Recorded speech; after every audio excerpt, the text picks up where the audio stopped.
Vysoko v latinskoamerických horách sa pestuje jedna z najlepších káv typu Arabika. Ľudia, ktorí túto kávu pestujú, sa však môžu len ťažko svojou prácou uživiť kvôli nízkym výkupným cenám. Ich situáciu ešte viac komplikujú dopady klimatickej zmeny. Pestovateľov čaká aj v nasledujúcich rokoch neistá budúcnosť.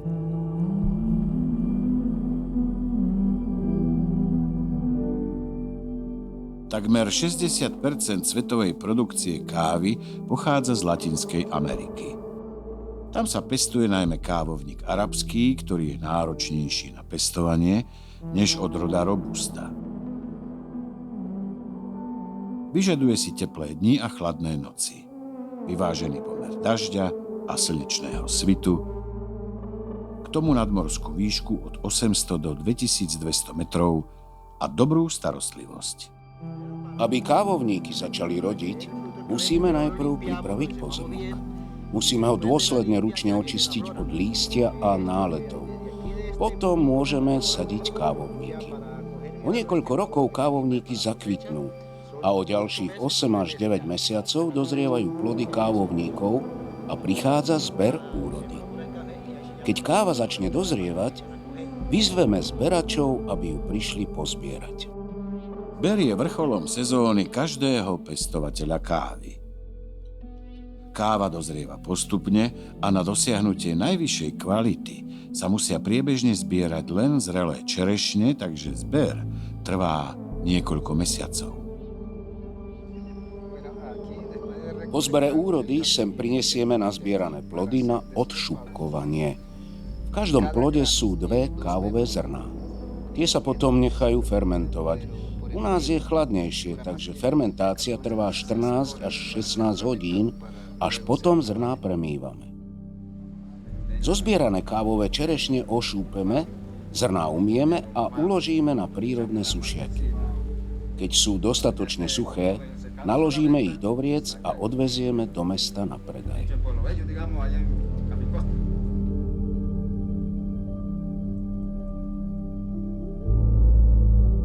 Väčšina svetovej produkcie kávy nepochádza z monokultúrnych plantáží veľkých spoločností, ale z miliónov malých rodinných pozemkov drobných pestovateľov.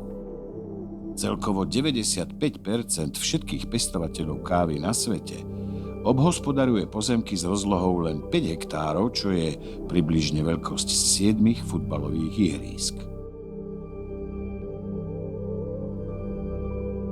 Přestože drobní pěstitelé dodávají dohromady okolo 75% celosvětové produkce kávy, mají v celém dodavatelském řetězci bohužel tu nejslabší pozici.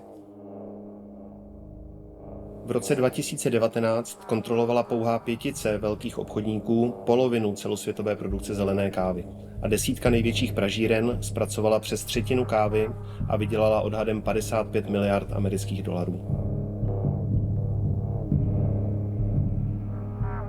Súčasný globalizovaný trh je založený na využívaní slabého postavenia pestovateľov a na lacných dodávkach surovín z bývalých koloniálnych území. Rovnako ako čaj, kakao, tabak alebo cukrová trstina, aj káva bola dlho označovaná za koloniálnu komoditu. Ľudia boli násilne zotročení, aby pestovali plodiny pre európskych kolonizátorov, ku ktorým často nemali žiadny vzťah. Káva se do Latinské Ameriky dostala v koloniální době a právě v téhleté době byli pro její produkci využíváni buď to indiánští nevolníci, anebo černí otroci násilím dovezení z Afriky. A díky tomu, že tedy producenti kávy buď to nebyli placeni vůbec, anebo byli placeni velmi minimálně, tak se v té koloniální době mezi 16. a 19. stoletím mohla stát káva dostupnou pro evropskou populaci. A tahle systémová nespravedlnost, ta vlastně minimální cena investovaná do produkce kávy, která se pak promítá do její koncové ceny, pokračuje do dneška a je to jeden z největších problémů, kterým domorodí producenti v Americe a v jiných částech světa čelí.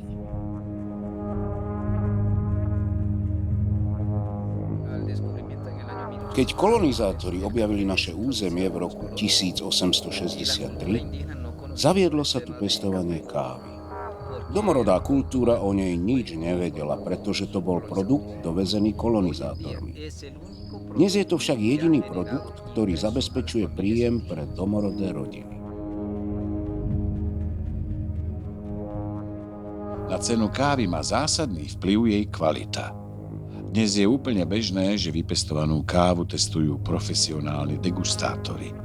Na základe senzorických vlastností udeľujú káve podľa SCA, Medzinárodnej kávovej asociácie, cuppingové skóre od 0 do 100 bodov. Výberovej kávy je však na trhu odhadom len 5%.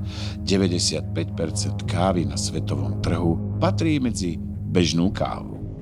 Táto bežná káva sa označuje ako komoditná káva. Káva, stejně jako cukr, pšenice, zlato nebo ropa, jsou považovány za komodity. A cenu komodity ovlivňuje nabídka a poptávka. Arabika sa obchoduje na burze v New Yorku, kde tvorí tzv. C-čkovú cenu alebo Coffee C Price. Na komoditní burze se obchoduje se speciálními kontrakty, tzv. Futures, tudíž se nešoupe na burze s pytli kávy, protože jde o virtuální kontrakty. Obchodují tam jak výrobci, producenti kávy, i výrobci kávy pro konečné spotřebitele. A je tam i třetí hráč, a to není ten producent ani výrobce, ale jsou to různí investoři, spekulanti, investiční banky, které se snaží, řekněme, využít nějakou informaci, kterou mají, tomu, aby cenu ovlivnili, protože pokud například očekávají, že se změní geopolitická situace v Kolumbii, tak budou očekávat například nárůst cen kávy a už nyní budou spekulovat na tento růst. A nebo naopak, jsou tam i spekulanti, kteří se snaží vychýlit cenu kávy, ať už kalými nebo nekalými způsoby, tak, aby na tom vydělali, což skutečně může velmi výrazně tu cenu odchýlit od ceny, kterou by normálně stanovila nabídka a poptávka.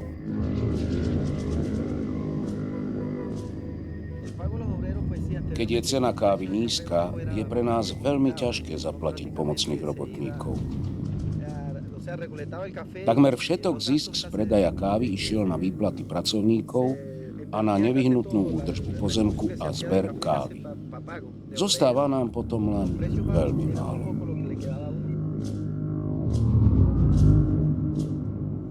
Ľudia pestujúci kávu arabika často žijú v opustených vidieckých oblastiach vo vysokých nadmorských výškach. Ich rodiny často nemajú prístup k elektrine, kanalizácii, vodovodu ani k telefónnemu a mobilnému signálu. Cesty k ich pozemkom sú rozbité, plné serpentín a často prejazdné len terénnym vozidlom. Táto izolácia pestovateľom ešte viac komplikuje situáciu. Pěstitelé kávy v Latinské Americe často žijí ve velice odlehlých oblastech a pokud by chtěli jet prodat svoji kávu, trvalo by jim to několik hodin a zároveň by k tomu museli mít nějaký prostředek, třeba auto nebo nákladák. Takové situace zneužívají překupníci kávy, kterým místní říkají coyotes, kojoti. Jsou to lidé, kteří působí v těch pěstitelských oblastech, objíždí pěstitele a nabízí jim určitou cenu za kávu. Ta cena je ale často velice nízká a dosahuje 80 nebo klidně i 50% té aktuální výkupní ceny na trhu.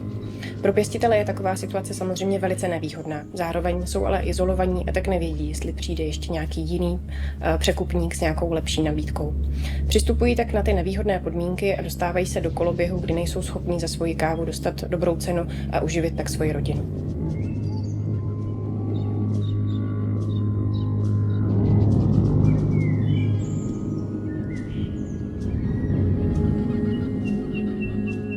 Z našej šálky kávy arabika pripadne pestovateľovi zhruba 10 centov.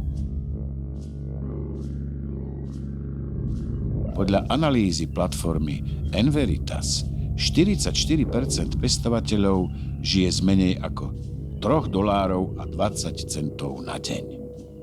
Takto definuje chudobu Svetová banka. Podle výzkumu si z desítky hlavních pěstitelských zemí pouze farmáři v Brazílii a Vietnamu dokáží vydělat dostatek na to, aby unikli chudobě. Chudoba vede často k využívání dětské práce a ta byla hlášena při výrobě kávy v 17 zemích. Výdělky pěstitelů kávy se od 80. let reálně snížily na polovinu. Zatímco náklady kontinuálně rostou, z dlouhodobého hlediska zůstávají výkupní ceny na stejné nebo podobné úrovni. V Brazílii sa pestovanie kávy líši od nášho v Kolumbii. Ich plantáže sú prakticky rovinaté a práca na poli je mechanizovaná. My musíme zamestnávať ľudí, ktorí pracujú na plantáži a zbierajú kávu. To nám predražuje a sťažuje prácu.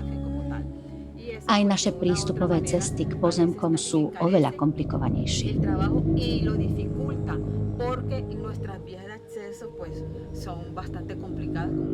Hodnota arabiky na komoditnej burze sa riadi masívnou produkciou lacnej kávy v Brazílii, odkiaľ pochádza viac ako 40% všetkej arabiky.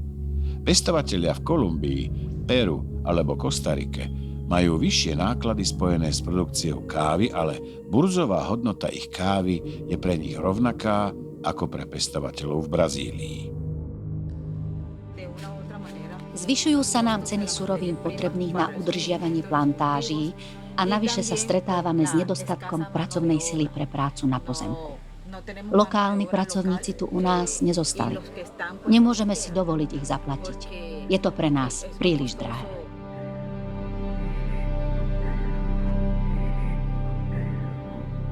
Kolumbiu od 60. rokov 20. storočia zasiahla činnosť ultraľavicovej skupiny FARC, ktorá viedla gerilovú vojnu proti vláde. Svoje aktivity financovala prostredníctvom vydierania, únosov a obchodovania s drogami. Bohaté vidiecké rodiny vytvárali na svoju ochranu ozbrojené milície domobrany. Tie sa však následne vymkli spod kontroly a dopúšťali sa ešte väčšieho násilia. Keď prišli paramilitantné skupiny, ktoré si hovorili domoobrana, bolo to veľmi ťažké. Bolo to smutné. Zažili sme niečo veľmi hrozné. Vyvraždili veľa rodín. Prišli do domov, všetko zjedli, sliepky, kravy, bez toho, aby sa spýtali. Stretli majiteľa domu, zabili ho. Zabili aj deti. A ja som musela odísť. Boli sme uprostred konfliktu medzi partizánmi a paramilitantným frontom. Prišli na náš pozemok a my sme im museli dávať najesť. Prispievať im, pretože vyberali výkupné. Prišli a zabíjali ľudí. Väčšina pestovateľov niekam utiekla.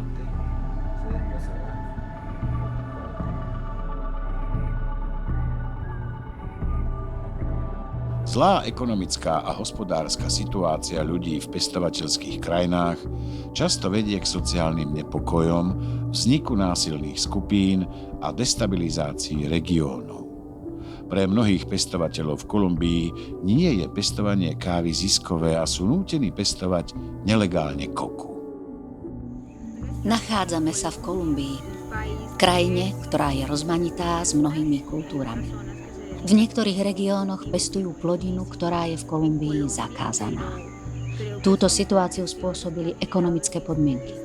Nedostatok príležitostí pre rodiny zarobiť si na dôstojný život.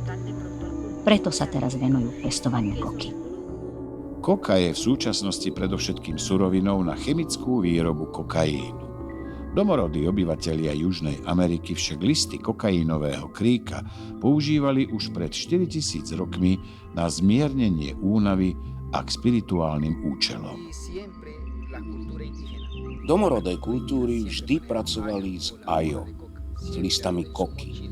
Vo vrecku mochila sme vždy mali praženú koku, hlnenú nádobu a poporo. Koka je duchovný gombík na usmerňovanie energie. A aby sme mohli komunikovať s duchovnými otcami a dešifrovať, čo sa deje v okolí. Naši šamani používajú koku na otváranie spirituálnych dverí, kozmických dverí, aby mohli rozvíjať ozdravovanie. Pri pestovaní kávy rozvíjame tradičné spirituálne postupy. Staráme sa o kávu, nepoužívame žiadne chemikálie, od sadenice až po zber. Keď sa objaví choroba, ktorá ohrozuje kávovníky, energeticky ju oslabíme, aby ďalej nenapádala klíky. Každá rodina má svojho šamana, ktorý ju vedie. Ale pre rozhodnutie obyvateľov celého nášho územia sa konajú všeobecné snemy, aby sa definoval poriadok pre celé územie. To, aby sa nám nestalo, že by sme stratili spoločnú cestu, po ktorej kráčali naši predkovia.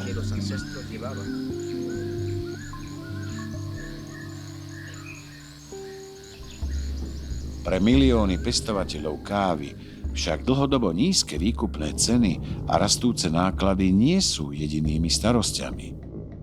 Žiaľ, do budúcnosti musia hľadieť s ešte väčšou neistotou. Musia sa vyrovnať so zmenou klímy. Pokiaľ ide o zmenu klímy, v tejto oblasti teraz veľmi málo prší. A teraz za celú našu zimu od júna do decembra prší len asi 4-krát. Niekedy k nám už zima neprichádza ako kedysi. Počasie je nepredvídateľné. Dopadá to na nás, ovplyvňuje to úrodu kávy. Niekedy neprší vôbec. Niekedy nepríde dlho zima.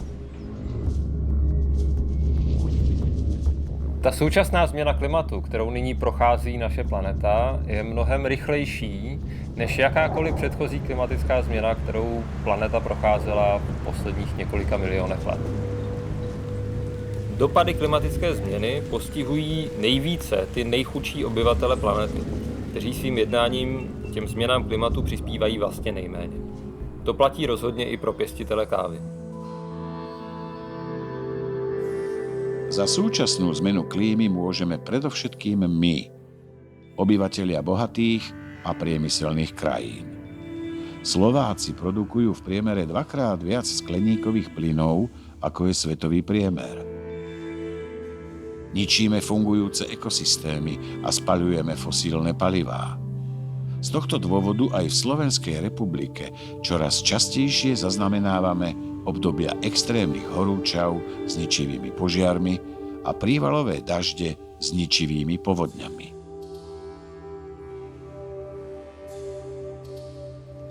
V mnohých oblastiach sveta však zmena klímy spôsobuje stratu zdrojov obživy.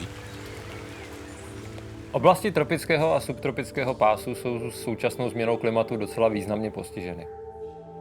Například obyvatelé horských oblastí v Latinské Americe se mohli po staletí spoléhat na docela pravidelné střídání dešťů a sucha. Ale klimatická změna tuto pravidelnost narušuje a pro pěstitele to nese riziko, že už s pěstováním kávy nebudou moc pokračovat. To může mít samozřejmě i další důsledky, například v podobě zvýšené migrace. Hoci pestovatelia v krajinách Latinskej a Južnej Ameriky prispievajú k emisiám oxidu uhličitého len v malej miere, musia sa denne vyrovnávať s jeho dramatickými dôsledkami. To je prípad aj Emilia Ranzona, ktorí sa spolu s Máriou Klementínou Blanco starajú o 2 hektáry pôdy v nadmorskej výške 1500 metrov na severe Kolumbie. Podnebie sa ohromne zmenilo, pretože pred 20 rokmi bolo po súmraku cítiť chlad. Dnes, keď spíme, je stále teplo. Klíma sa mení, teplota sa veľmi zvýšila.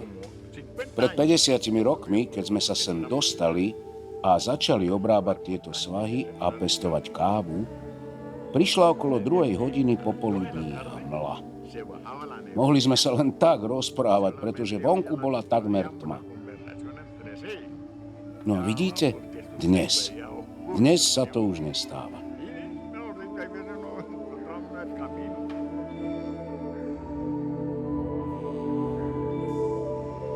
Ako pestovatelia kávy vidíme, že klimatická zmena ovplyvňuje kávovníky. V našich horských oblastiach dochádza kvôli zmenám klímy k znižovaniu produkcie a posunu vhodných pôd na pestovanie do vyšších poloh. Na miestach, kde už nemôžeme pestovať kávu, skúšame ako alternatívu pestovať kakao ako novú možnosť príjmu pre pestovateľov. V súvislosti so zmenou klímy sa ukazuje ako vhodné prejsť na kakao. alebo cukrovú trstinu, ktoré rastú vo všetkých klimatických podmienkach. Káva teraz dobre rastie až vo vyšších nadmorských výškach, teda približne od 1000–1200 metrov nad morom do 2200 metrov nad morom. Podľa štúdie vedcov z Univerzity aplikovaných vied v Zürichu sa plocha vhodná na pestovanie kávy arabika v Brazílii, Indonézii, Vietname a Kolumbii do roku 2050 zmenší približne o polovicu. Kým odolnejšia robusta prežije, citlivejšej arabike budú veľmi škodiť narastajúce priemerné ročné teploty a ničivé dažde. Klimatická zmena nás veľmi zasahuje. Oblasti, ktoré boli predtým vhodné na pestovanie kávy, už vhodné nie sú. Preto sme museli zrušiť pestovanie kávovníkov a namiesto toho sme vysadili kakaovníky. Pestujeme biokakao. Keď som pred viac ako 7–8 rokmi vstúpil do družstva, netušil som, že teraz budem pestovať aj cukrovú trstinu. Je možné, že časom nebude káva, takže musíme hľadať iné produkty, ktoré nám pomôžu riešiť naše problémy.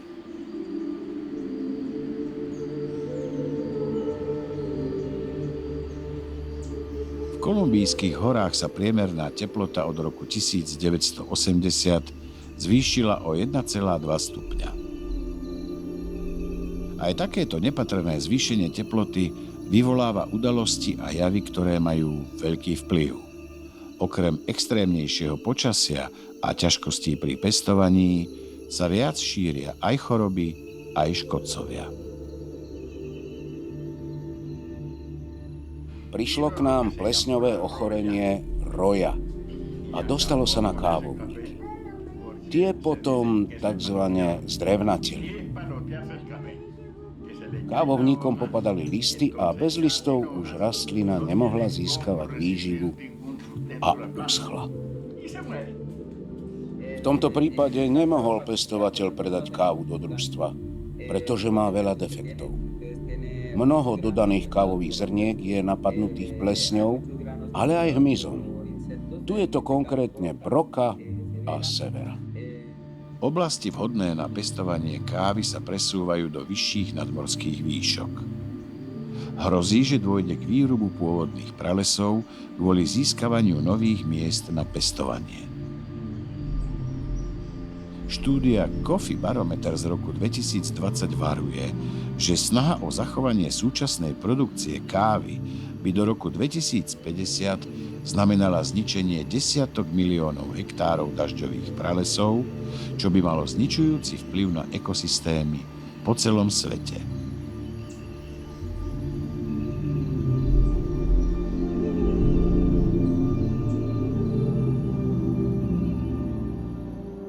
My ľudia sme si planétu vzali pre seba.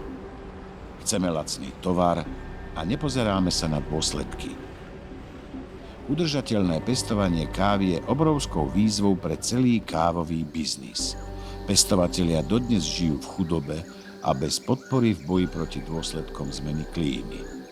Existuje však nádej.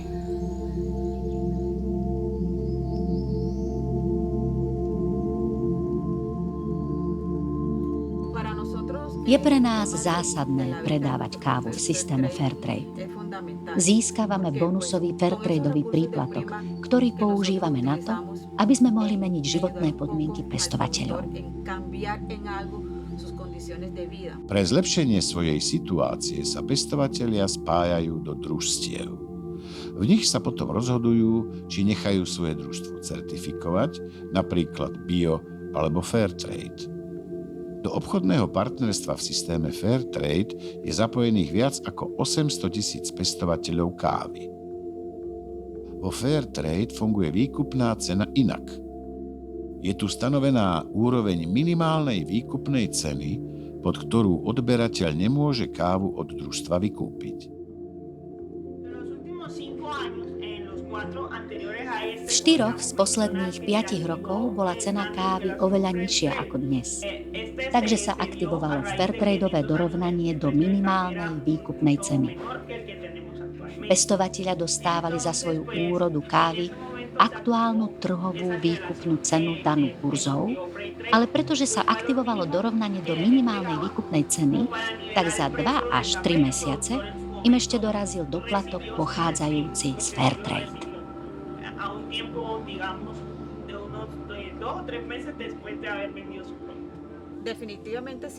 Ak by sme nepredávali do systému Fairtrade, nedávalo by ekonomický zmysel našu kávu predávať. Okrem spravodlivejšej výkupnej ceny dostávajú družstvá zapojené do systému Fairtrade ešte navyše Fairtradeový príplatok. O využití týchto bonusových prostriedkov si rozhodujú sami členovia družstva. Investujú ich predovšetkým do zlepšenia efektivity pestovania a spracovania kávy. Kávu sme kedysi lúpali na ručnom stroji a bolo s tým veľa práce.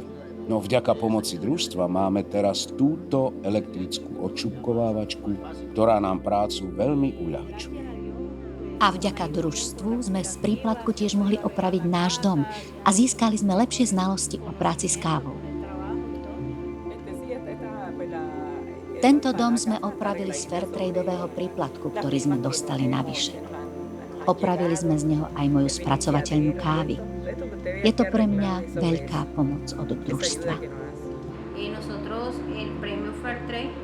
Peniaze z Fairtradeového príplatku investujeme do infraštruktúry všade tam, kde je to potrebné. Odšupkovávačky, fermentačné nádrže, sušičky na kávu, do všetkého, čo je potrebné na zlepšenie kvality kávy a tiež na zlepšenie produktivity. Semienka kávovníka, hnojivá alebo materiál pre parenisko, aby sme mali dostatok sadeníc. Jednoducho veci, ktoré nám pomôžu udržať dobrú výnosnosť pestovania. Kedysi mali pestovatelia veľmi škaredé domčeky, bez kuchýň a kúpeľní, a dnes sa môžete sami presvedčiť, ako sa to zlepšilo. O všetkých týchto výdavkoch rozhoduje valné zhromaždenie. Zúčastňujú sa na ňom všetci členovia družstva. Nikto nedostáva peniaze priamo, ale oznamujú svoje potreby a družstvo potom zabezpečuje dodávky z Fairtradeového príplatku. Pomohli sme viac ako 200 deťom v našej domorodej oblasti navštevovať túto základnú školu. Opravili sme triedy, vybudovali sme záchody a sprchy, vykonali sme základnú sanáciu. Školu sme elektrifikovali pomocou fotovoltaických panelov a tiež sme zriadili nádrže na vodu. Vybudovanie školy je pre nás veľkou podporou, pretože deti mali doteraz k dispozícii len malú chatrč. Bolo to v nej skôr nebezpečné. Teraz máme veľmi peknú školu a rodičia aj deti sú veľmi šťastní.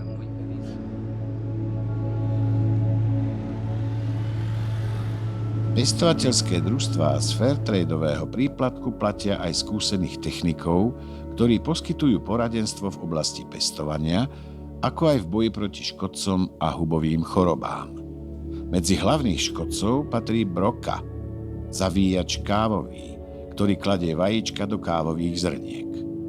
Na boj proti ním sa bežne používajú jedovaté insekticídne postreky, technici Fairtrade však hľadajú ekologické možnosti. Toto sú alkoholové pasce, ktoré používame na ničenie hmyzieho škodcu broka. Naplňa sa vodou a za 3 dní je po nich. Pridaný alkohol v pasci tie chrobáky priťahuje. Oni sa napijú a utopia. Dá sa tak zabrániť veľkým škodám.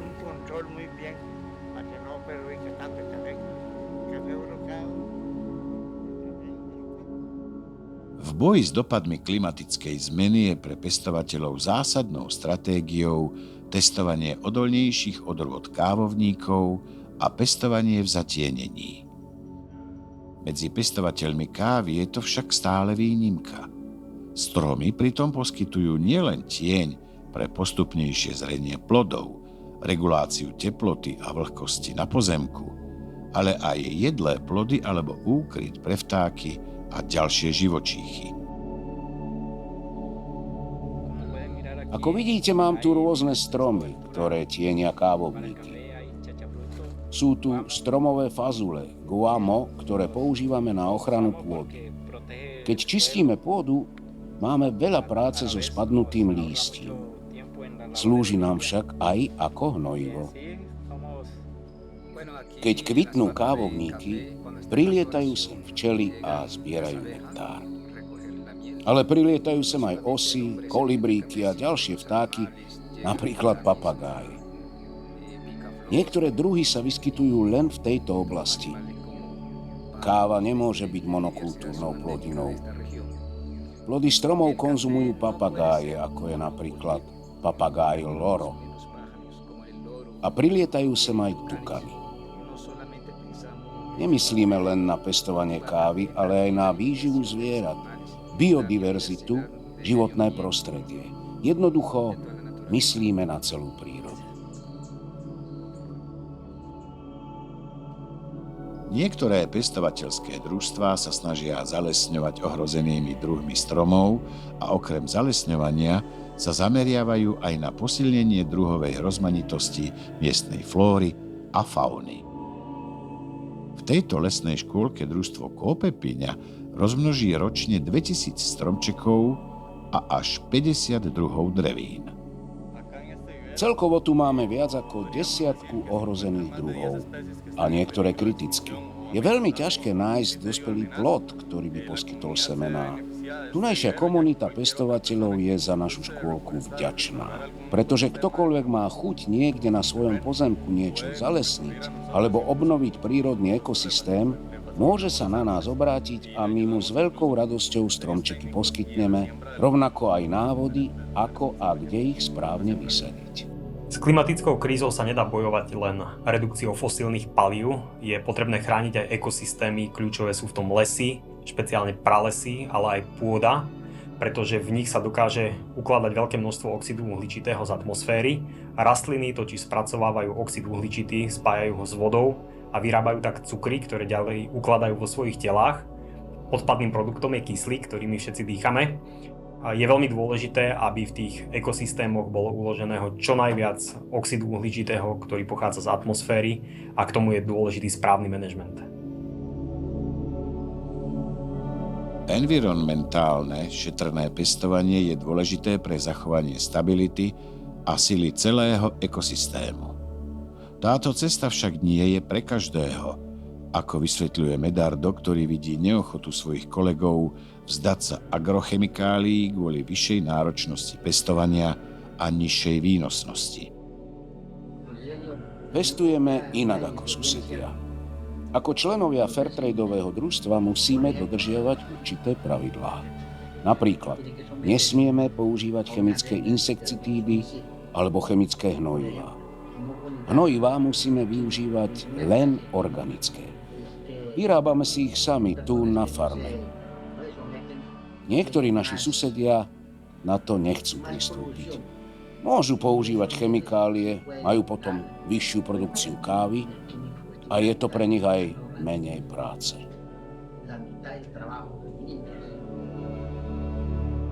Podľa výročnej správy Fairtrade International z roku 2021 má 63% Fairtradeovej kávy tiež certifikáciu bio. Žiadna iná certifikácia tento podiel pritom nemá väčší ako 25%. Chránime miestnu prírodu. Vidíte, máme tu lesy a môžete tu vidieť veľa vtákov, holuby, morky. A tiež tu máme pásovce, veveričky, dikobrazy, aj líšky. Máme tu 2 druhy líšok. Máme tu mravčiarov a aj jaguára. A ten nám zjedol niekoľko našich domácich zvierat. My žijeme v divočine, v horskej oblasti, chránime zvieratá, nemôžeme ich zabíjať. Aby sa tu udržala príroda, tak nerúbeme stromy, nepoužívame strunové kosačky. Čistíme to tu po starom, mačetou, aby sa vegetácia nezničila. Chránime vodu. Nevypúšťame žiadne chemikálie ani insekticídy, aby sme zachovali zeleň pre zvieratá. Nie sme tu len preto, aby sme pestovali kávu. Viac nás zaujíma ochrana prírody. Ako môžeme každý prispieť? Zaujíma nás, čo môžeme hoci aj drobné urobiť pre planétu. Sadíme stromy, zachraňujeme potôčiky, chránime pôdu a budujeme inú víziu produkcie kávy. To nás naplňa. Samozrejme, že kávu aj predávame, ale tie ostatné časti sú pre nás dôležitejšie. Marleny sa vrátila na svoj pozemok po uzavretí mieru v roku 2016. Vďaka zapojeniu do Fairtradeového družstva Assoceinecum nahradila svoju starú manuálnu odšupkovávačku za novú, dízlovú. Má tiež nové sny o rozširovaní svojho pozemku a o dobrom živote svojich detí. Páči sa mi v družstve, pretože tam ľuďom pomáhajú. Ako s kávou pracovať, ako ju vysádzať, ako ju správne pestovať a zberať. To sa mi veľmi páčilo a dotklo sa ma to. A vidíme, že nám káva teraz veľmi pomáha. Aby sme si zaobstarali jedlo, aby sme pre deti kúpili veci a oblečenie a tiež niečo pre seba. A slúži nám to tiež na investovanie. Značnú časť pestovateľov kávy tvoria pôvodní obyvatelia. V kolumbijskom pohorí Sierra Nevada de Santa Marta žijú 4 indiánske kmene. Arhuaco, Kogi, Kankuamo a Viva. Darí sa im odolávať vplyvom civilizovanej modernej spoločnosti a pomocou svojej spirituality zostávajú napojení na Matku Zem. Sú to strážcovia harmónie a rovnováhy. Neženú sa za ziskom, ctia prírodné zákony a udržujú svoje prastaré tradície, ktoré ich naučili ich predkovia. Naše vnútorné princípy sú veľmi kompatibilné s Fairtrade. Sme prepojení. Vytvárame a podporujeme komunity v harmónii s prírodou. Máme odkaz pre našich nedospelých bratov, ako hovoríme neindiánskym kultúram. Existuje iba jedna planéta. Či už sa poznáme alebo nie, sme spolu prepojení skrze našu planétu. Chráňme si našu planétu, hory, stromy, vody, pretože tie nás držia v rovnováhe, aby sme tu vôbec mohli existovať. Naši šamani upozorňujú na odpojenie a ničenie Matky Zeme.